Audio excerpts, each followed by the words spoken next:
اللہ کے بندو، اللہ کے لیے غیرت توحید کو اپنے دلوں سے نہ کھرچو۔ یہ مولوی صاحب کہتے ہیں جو شخص کلمہ پڑھتا ہے وہ مومن ہے، مسلمان بھی نہیں، ڈائریکٹ مومن۔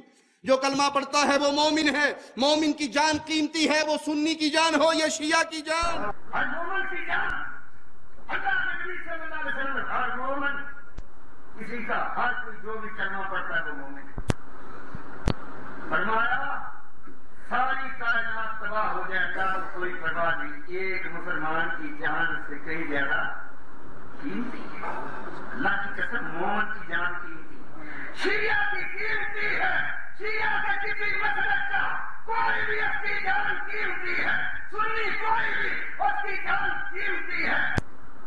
کہتے ہیں کہ جان قیمتی نہیں، لیکن مسجدوں میں گھس کے بچوں کو ذبح کرنے کی اجازت کیا حسن و حسین نے دی ہے؟ کیا سیدنا علی نے دی ہے؟ کیا اہل بیت کی تعلیم ہے؟ کیا ائمہ کی تعلیم ہے کہ تم مسجدوں میں جاؤ، مسجدوں کو جلا دو، مارکیٹوں کو جلا دو، بچوں کو چھروں سے ذبح کرو؟ ارے تم اہل بیت کے نام پہ بھی کالا دھبا ہو، قرآن کو منکر کرنے والے، قرآن کا انکار کرنے والے بھی مجرم ہو۔ تمہارا نہ اہل بیت سے رشتہ ہے، نہ اللہ کے رسول محمد رسول اللہ سے رشتہ ہے صلی اللہ علیہ وسلم۔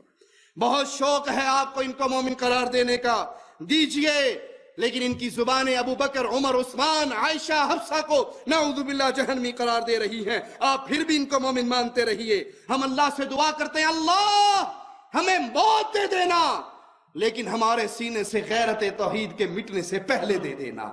اللہ ہمیں وہ زندگی نہیں چاہیے جب زندہ تو رہے اس سینے میں ابو بکر، عمر، عثمان، علی، فاطمہ، حسن و حسین کی محبت نہ ہو۔